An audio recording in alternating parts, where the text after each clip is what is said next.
예,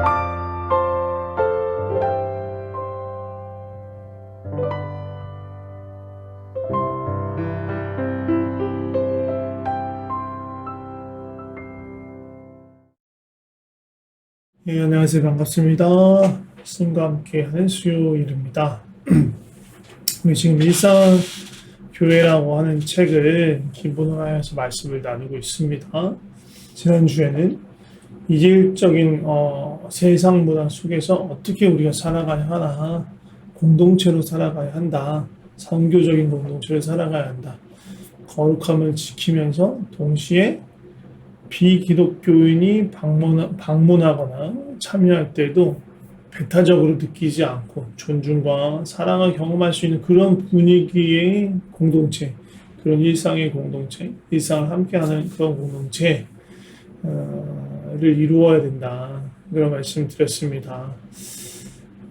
그러니까 일요일이나 무슨 특별한 무슨 목장 모임 막 그런 거가 아니고, 이게 어떻게 보면 되게 무형으로 보일 수 있는 그런 모임일 수도 있어요. 딱히 뭔가가 아니더라도 그냥 방문하거나 아니면 같이 모여서 차를 마시거나 식사하거나 하는 그런, 그냥 약속을 잡고 하는 그런 모임일 수 있어요. 어떻게 딱 테두리가 정해져 있는 그런 공동체가 아닐 수 있어요. 정기성을 띌 수도 있고 아닐 수도 있고. 중요한 거는 그리스도의 사랑 안에서 또 진리를 묵상하고 나누면서 그 진리 위에서 거룩함을 지키면서 또 서로 마음으로 뜨겁게 사랑하고 서로의 삶에 관심을 갖고 일상을 공유하는 그런 공동체를 말하는 것입니다. 오늘은 이러한 공동체를 이루어갈 때 주의해야 할 것, 생각해야 될 것이 몇 가지 있는데 그것들을 좀 나눠보도록 하겠습니다. 생각해 봐야 될 것, 주의해야 될 것 첫 번째는 뭐냐면, 이러한 공동체를 이룰 때 가장 중요한 건 공동체가 중심, 혹은 공동체가 목표가 아니다.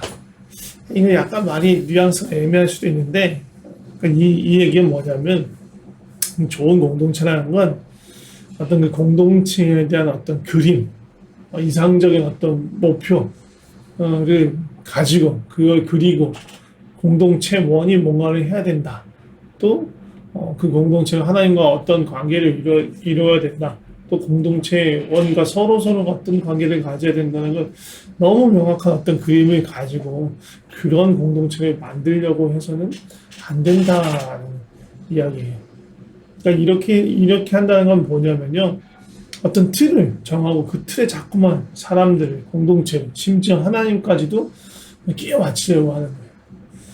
이게 무슨 문제가 있냐면, 우리가 연약한 사람이다, 부족한 사람이 언제나 넘어질 수 있는 사람이라는 걸 간과하고 있고, 공동체 원의 어떤 영적인 어떤 성숙도가 다 다른데 천편일률적인 하나의 기준으로 맞춘다는 건 불가능하거든요. 그러니까 몇몇은 그런 비슷한 어떤 이상적인 어떤 거에 근처까지 갈 수 있겠죠.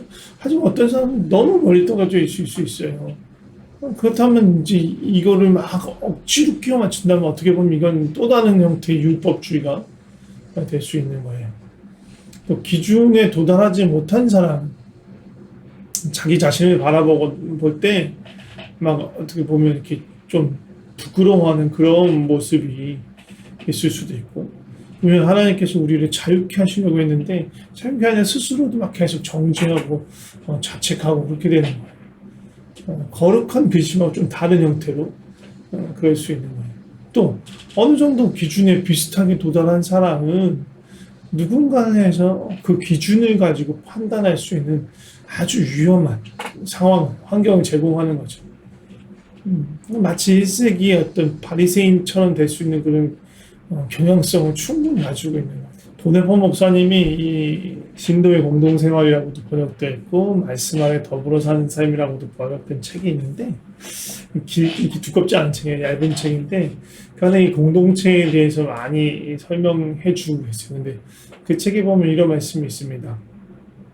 그러니까 뭔가 이상적인 어떤 공동체에 대한 그림을 갖고 있는 사람들, 그들은 마치 하나님의 은혜에 자신과 다른 사람들의 힘을 더해서 그들의 생각 속에서 나온 이상적인 공동체를 이루려고 한다.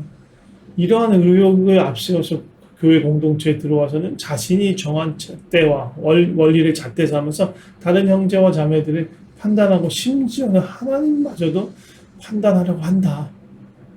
꺾이지 않는 완고한 태도로 공동체 속에 속한 사람들을 정죄한다. 그러니까 어떻게 보면 그런 내가 갖고 있는 그림을 가지고 교회나 성도를 판단하는 건 대단히 위험한 일이라는 거예요. 그럼 내가 세운 이상, 내가 그린 그림이 아니라면 우리는 어떻게 좋은 일상의 공동체, 선교적인 공동체를 만들어갈 수 있을까라는 또 고민이 되잖아요. 같이 이제 보네포 목사님의 말씀을 계속 인용하자면 그 기초는요, 이미 하나님께서 놓아주셨어요. 그게 뭐예요? 바로 예수 그리스도이십니다. 이미 우리 서로를 예수 그리스도 안에서 하나로 묶어주셨기 때문에 우리는 내가 갖고 있는 그림, 내 자신의 것을 상대에게 요구하는 것이 아니다 라고 말씀했어요. 그게 뭐냐면 내가 가진 이상과 어떤 원리나 기준대로 살아야 하는 것, 이게 좋은 교회고 이게 좋은 성도의 모습, 이게 좋은 공동체의 모습이라고 들이대고 그것을 고집하는 게 아니라 하나님께서 주신 은혜를 감사함으로 받은 사람들로서 공동체 삶 속에 말씀 안에 더불어 사는 삶 속에는 거하는 거다 라고 말해요. 은혜 안에서 감사함으로 공동체에서 하나님께서 만들어 가고 계신 그 공동체의 삶 속에 거하는 거다라고 이야기하는 거예요. 이 말들 속을 이제 잘 살펴보면 공동체의 기초로 삼아야 하는 것이 중요한 요소가 있는데, 이렇게 짚어서 말씀드리긴 했는데, 가장 중요한 게 예수 그리스도, 교회의 기초이신 예수 그리스도라는 것, 그리고 말씀 안에 더불어 사는 삶이다. 책 제목이기도 한데, 바로 그거예요. 공동체에 대한 어떤 기준과 표준을 내가 만들거나 어떤 외부의 어떤 내가 경험한 그런 모델을 기준 삼을 필요가 없다는 얘기예요. 예수님께로 가면 된다. 이미 주신 말씀 안에 거하면 된다라고 말하는 거예요. 그리고 자꾸 그 말씀을 자꾸 다른 사람한테 적용하려고 하지 말고 내가 그리스도의 생명 안에서 그 말씀을 따라서 형제를 대하고 사랑으로 섬기면 또 진리 안에서 서로를 위로하고 건면하게 되면 그 공동체의 모습을 우리가 형체를 정확하게 알 수 없어요. 왜냐하면 ing거든, 진행 중이거든. 그렇지만 우리를 서로 지체로 연결해서 지어가시는 우리 한 사람 한 사람이 개성 있고 다양하듯이 그 개성 있고 다양한 사람을 이어서 지체로 이어서 만들어 가시는 그 공동체도 당연하게도 개성 있고 다양성을 가신 정말 살아있는 그리스도의 공동체를 하나님께서 이루어 가시고 우리가 그 공동체에 속하게 되는 거예요. 보네포 목사님의 말씀을 다시 한번 또 인용하자면 우리가 서로 사랑하는 모습이 어떻게 서로 사랑하느냐, 어떻게 우리가 지체로 이어지느냐, 결국은 하나님의 은혜, 하나님의 자비하심 안에 있을 때다, 그 긍휼하심, 그 사랑 안에 있을 때다라는 말씀을 하시는데 이렇게 말씀하세요. 하나님께서 우리를 향해 긍휼을 베푸실 때부터, 그가 형제된 자로서 예수 그리스도를 우리에게 드러내셨을 때부터, 그의 사랑으로 우리를 사로잡으셨을 때부터 우리 안에 그리스도인들인 형제와 자매들 사이의 사랑도 거기에서 그때부터 시작됐다는 거예요. 하나님께서 우리에게 긍휼을 베푸실 때 그때 비로소 우리는 서로를 긍휼히 여기는 법을 배우게 되고 우리를 정죄하고 판단하는 것 대신 용서를 베푸실 때 그 용서를 우리가 받았을 때 우리가 그제서야 비로소 서로를 용서할 수 있는 마음을 갖게 되는 거예요. 하나님께서 우리에게 베푸셨지만 이게 서로에게 또 갚아야 될 빚이 된 거예요. 그래서 결국은 우리가 예수님께 더 많이 받으면 받을수록 서로에게 더 많이 주게 되는 거예요. 그러니까 이걸 뒤집으면 우리가 서로를 향해서 메말라 간다, 잘 베푸지 못하고 내 것만 챙기려고 한다는 건 내가 그리스도 사랑 바깥에 지금 머물고 있다는 걸 보여주는 거예요. 내가 하나님의 사랑과 긍휼을 충분히 받지 못하기 때문에 내가 베풀 수 있는 게 없는 거야. 그렇기 때문에 먼저 뭘 해야 돼요? 예수님 우리에게 먼저 다가왔듯이 나도 서로를 향해서 먼저 찾아가 만나야 한다는 거예요. 그러므로 그리스도께서 하나님의 영광을 위해 우리를 받아주신 것처럼 여러분도 서로를 받아라. 로마서 15장 7절 말씀입니다. 이렇게 서로를 사랑하기 위해서 가장 필요한 것, 가장 중요한 게 뭐예요? 하나님의 사랑, 그리스도의 사랑을 먼저 받는 거예요. 그리고 그걸 어디서 알 수 있어요? 말씀입니다. 말씀 안에서 가장 뚜렷하게 드러나요. 그래서 서로 사랑하기 위해서 가장 필요한 것 중에 하나가 뭐냐면 말씀을 향한 목마름이에요. 그냥 말씀을 지적으로 많이 읽고 뭐 말씀에 대한 지식을 쌓아간다는 게 아니라 그 말씀 안에서 하나님의 사랑을 발견하고 싶은 하는 그런 목마름. 그래서 베드로전서를 보면 지금 이 일상교회의 본문으로 쓰고 있는 말씀 베드로전서인데 베드로전서 1장 22절을 보면 형제 사랑하기를 마음으로 뜨겁게 사랑하라 서로 사랑하라 이렇게 얘기를 해요. 그 다음에 23절에서 25절까지 무슨 얘기하냐면 하나님의 말씀 불변한다라는 이야기가 연결돼요. 그러니까 사랑하라는 말씀 다음에 바로 또 불변하시는 그 하나님의 말씀에 대한 이야기가 나오고 넘어가서 2장을 보면 2장의 시작에 형제 사랑에 대해서 얘기하는데 이건 이제 부정적인 걸 하지 말라는 걸 얘기하시니까 형제 사랑을 깨트리는 악독과 기만과 외식과 시기와 비방을 버려라 라고 말하면서 이어서 2절에 뭐라고 하냐면 갓난한 이와 같이 순전하고 신령한 젖을 사모하라. 근데 이 신령한 젖이 뭐예요? 그리스도의 진리, 그리스도의 사랑, 그리스도의 은혜인 거예요. 그거를 가져야만 이 악독과 기만과 외식과 시기와 비방을 버릴 수 있고 형제를 뜨거운 마음으로 사랑할 수 있는 거예요. 그러니까 이 서로 사랑하는 것과 예수 그리스도의 그 진리와 은혜와 사랑은 불과 분의 관계인 거예요. 다시 말하자면 우리가 공동체를 이루고 서로 사랑하는 것은 진리이신 예수님 위에서만 이루어질 수 있고 그렇기 때문에 예수님의 말씀과 그 은혜와 사랑을 향한 그런 간절한 마음, 그것을 사모함으로 찾고 그것으로 가득 찰 때에만 비로소 우리가 온전한 공동체를 이룰 수 있다는 거예요. 그 온전한 그 공동체의 어떤 겉으로 드러나는 태도로서 드러나는 어떤 방법으로서 드러나는 걸 우리가 알 수가 없어요. 우리가 정할 수 있는 게 아니에요. 우리는 그리스도께 헌신될 때, 그 말씀 안에 순종할 때 주님께서 만들어가는 그런 공동체 안에 들어가는 거예요. 그 공동체는 정말 다양하게 나타날 수 있는 거예요. 그런데 그래도 그런 공동체 몇 가지 특징이 있고 그런 공동체를 이루기 위해서 몇 가지 원칙이 이 일상교회라는 책에서 제시돼요. 5가지를 제시하는데 첫 번째는 일상에서 서로를 돌본다. 두 번째는 공동체에서 서로를 돌본다. 세 번째는 평생에 걸쳐서 서로를 돌본다. 그리고 네 번째는 은혜로 서로를 돌본다. 5번째는 복음으로 서로를 돌본다. 이렇게 나와요. 그러니까 일상에서 서로 돌본다는 얘기는 뭐냐 하면 공식적이고 정식적인 어떤 정기적인 그런 모임에서만 이런 돌봄이 이루어지는 것이 아니고 계속 이어지지만 서로가 그냥 삶을 공유하는 거예요. 그냥 일상에서 서로 만나는 거예요. 그 만남을 통해서 각자가 그리스도를 따라서 어떻게 살아가고 있는지 또 어떻게 살려고 노력하는지 또 그렇게 살려고 노력하다가 또 실패했을 때 어떻게 은혜로 다시 일어서시는지를 서로가 그냥 자연스럽게 나타나고 보여지는 거예요. 그걸 보면서 서로가 서로를 격려하기도 하고 돌보기도 하고 때로는 그냥 보여지는 것만으로 내가 배워갈 수 있는 것. 그게 일상에서 서로를 돌보는 거예요. 그러니까 뭔가 특별한 일을 하는 게 아니라 뭐 함께 설거지를 할 수도 있고 함께 시장을 보러 가는데 같이 차를 타고 갈 수도 있고 아니면 같이 운동하거나 산책하거나 서로의 집에 방문해서 함께 식사를 하거나 차를 마실 때 그냥 삶의 공간을 같이 공유하면서 그 안에서 일어나는 여러 가지 일들 또 반응들 그것 자체가 서로가 서로를 목양하고 서로가 서로를 돌보고 세워나가는 것이 될 수 있다는 거예요.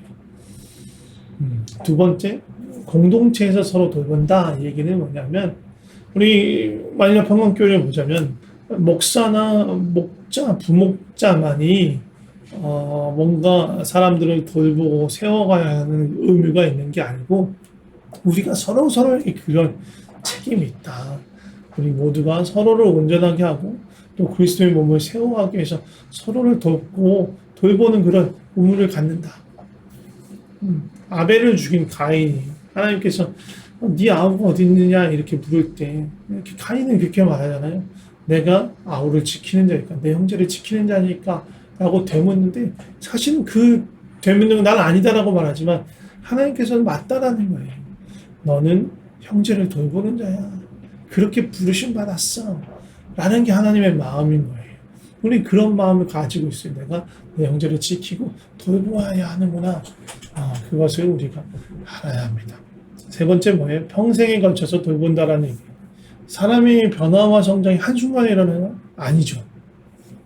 우리 육신이 자라가는 것도, 우리 지적 능력과 정서가 자라가는 것도 오랜 시간에 걸쳐서 성장해요. 물론 사춘기 시절에 갑작스럽게 자랄 때도 있고, 정서나 어떤 그런 것도 어떤 큰 사건에 의해서 이렇게 한 번에 이렇게 쑥 성장하기도 하죠.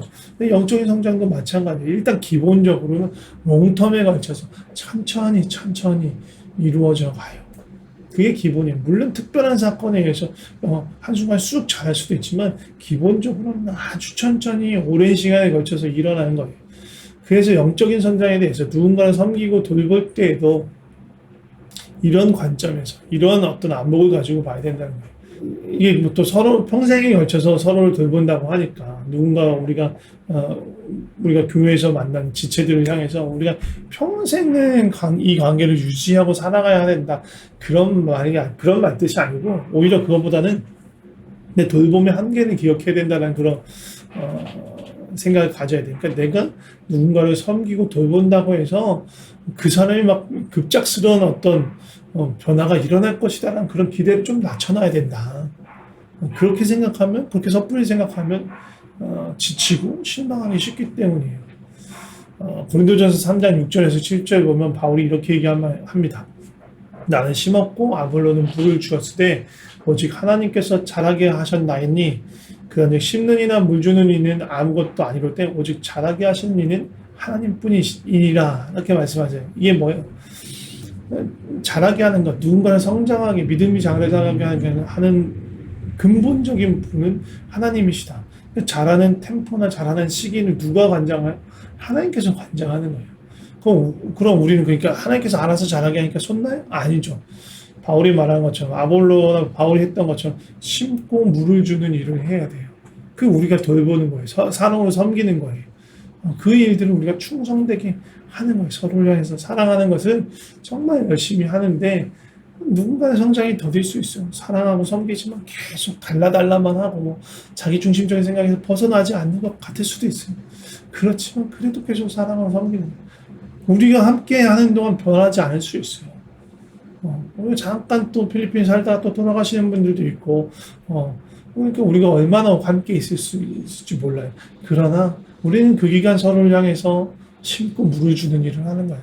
그러면 하나님께서 하나님의 때에 그 씨가 자라가게 하시면서 그 일들을 하시는 거죠. 하나님께 그걸 다 맡기는 거예요. 네 번째, 은혜로 서로 돌본다.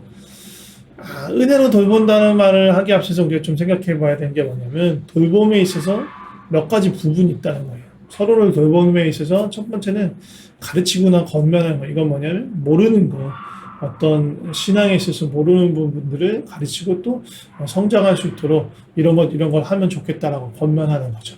둘째는 뭐냐면 이렇게 두려워하거나 염려해서 움츠러든 사람들에 대해서 격려하고 위로해서 다시 설 수 있게 하는 것. 두 번째 부분이에요. 세 번째는 이게 이게 사실 제일 어렵고 하기 쉽지 않은, 잘 못하는 부분인데 뭐냐면 빗나간 사람, 다른 길에서 헤매고 있는 그런 사람들을 향해서 책망하고 훈계하는 거예요. 이게 정말 어려워요. 저도 정말 잘 못해요. 왜? 상처받을까 봐. 또 내가 이게 너무 이걸 정죄하거나 판단하는 것처럼 느껴질 수도 있으니까. 그러니까 내 마음을 이렇게 잘 다스리지 못하면 정말 그 거친 비판처럼 느껴질 수도 있는 거예요. 마태복음 7장에 보면 산상수훈에서 예수님이 그런 말씀하세요. 비판하지 말라. 형제 눈 속에 티를 빼려면 먼저 네 속에 있는 들풀을 재라. 이렇게 말씀하시는데, 이게 내 눈에 있는 들풀을 완전히 제거한다. 그러니까 내가 완전히 내 죄로부터 완전히 자유로워져야 돼. 완전히 의로운 사람이 되어야만 다른 형제 눈에 있는 그런 티를 뺄 수 있다라고 말씀하시는 게 아니에요. 예수님 이 말씀하실 때 뭐라고 말씀하시냐면 외식하는 자여라고 하면서 말씀하세요. 그러니까 외식하는 그런 태도를 가지고 형제를 비판하지 말라는 거예요. 외식이 뭐예요? 위선이에요. 그리고 이 위선적인 행동은 왜 나오냐? 자기 자신의 의를 붙들 때, 그것을 가지고 교만한 마음이 있을 때 나는 거예요. 자기 자신의 의의가 온전하다고 착각하면서 그것을 기반으로 한 교만을 가지고 다른 사람을 평가하고 비판하려고 하는 그런 마음, 그것을 경고하는 거예요. 이걸 뒤집으면 뭐예요? 자기 의를 내세우면 안 된다라는 거예요. 나 역시 언제나 죄로 인해서 넘어질 수 있는 그런 연약한 사람이라는 걸 충분히 인식하고 하나님의 은혜 없으면 살 수 없는 자, 지금도 내가 은혜로 서 있는 거구나라고 고백할 수 있는 그런 마음을 가지고 겸손한 마음으로 형제에게 다가가서 형제님 이런 부분에 조금 어려움이 있는 것 같습니다. 이런 부분은 돌이키셔야 할 것 같습니다. 저도 연약하지만 제가 함께 기도하면 덮겠습니다. 라고 그런 마음을 가지고 해야 되지. 야, 너 그거 잘못 살고 있어. 야, 똑바로 못해? 그런 마음으로 하는 게 아니라는 거죠. 이게 은혜로 서로를 돌본다는 거예요. 은혜 안에서. 나도 은혜가 필요한 자고, 형제도 은혜가 필요한 자라는 걸 인식하면서 겸손함을 가지고 은혜로 돌본다는 거예요. 마지막으로, 복음으로서 서로를 돌본다는 이 말은 우리의 위로에, 우리의 가르침에, 우리의 책망의 기준에 세상이 어떤 것이 아니라 바로 그리스도다, 진리다, 그리고 세상의 처세나 어떤 그런 방법으로 하는 얘기가 아니고 세상적인 격려가 아니고 예수님께 시선을 돌릴 수 있도록 또 영원한 나라의 소망을 둘 수 있도록 우리와 함께 하시는 그 하나님을 기억할 수 있도록 하는 것, 이게 다 복음, 이게 복된 소식, 좋은 소식 아니에요. 이것에 우리의 초점을 둘 수 있도록 섬기고 돌보는 것이 필요해요. 그냥 긍정적인 사고나 좋은 충고나 혹은 뭔가 규율이나 율법적인 생각을 복음으로 좋은 소식으로 착각해서 전하는 것에 대해서 우리가 경계해야 하는 것입니다. 오늘은 여기까지 나누도록 하겠습니다. 다시 한번 좀 정리하자면 내가 그린 틀로 어떤 공동체나 성도를 지체를 재단하여서 그거를 만들려고 하지 말고 그저 하나님께서 만들어 나가시는 그 공동체에 거하면서 정말 그리스도 그 안에 그 은혜와 그 사랑 안에 서 있으려고 하는 것, 진리 안에 내가 충성되게 서서 서로를 돌보는 것이 필요하다. 그리고 돌봄은 일상의 돌봄, 그리고 공동체의 돌봄, 그리고 평생의 돌봄인 것, 그리고 은혜로서 돌보는 것, 서로 복음으로 돌보는 것에 대해서 잊지 않고 기억하셨으면 좋겠습니다. 예, 제가 기도하고 마치도록 하겠습니다. 하나님, 우리는 혼자서 살 수 없습니다. 그렇게 설 수 없습니다. 주님의 사랑 없으면 설 수 없고 또 주님께서 붙여주신 지체들이 없으면 넘어질 수밖에 없습니다. 그리스도의 몸된 지체로서 서로 사랑하며 돌보는 삶에 힘쓰게 하여 주시옵소서. 특별한 뭔가 이벤트가 아니라 그냥 우리 일상의 자연스러운 가운데서 서로 교제하고 나누고 삶을 공유하고 그 안에서 하나님께서 행하시는 일을 보고 서로 나누며 그 안에서 서로를 돌보며 자라가게 하옵소서. 우리가 뭔가를 만들어가는 것이 아니라 하나님께서 이루어 가시는 그 몸에 주님을 따라감으로써 온전히 지체됨을 이루게 하여 주시옵소서. 그리스도의 사랑 안에서 진리 가운데서 서로를 마음으로 뜨겁게 사랑하고 섬기고 돌보는 그런 공동체가 되게 하옵소서. 우리를 그리스도의 한 몸으로 불러주신 주님께 감사드리며 예수님의 이름으로 기도드립니다. 아멘.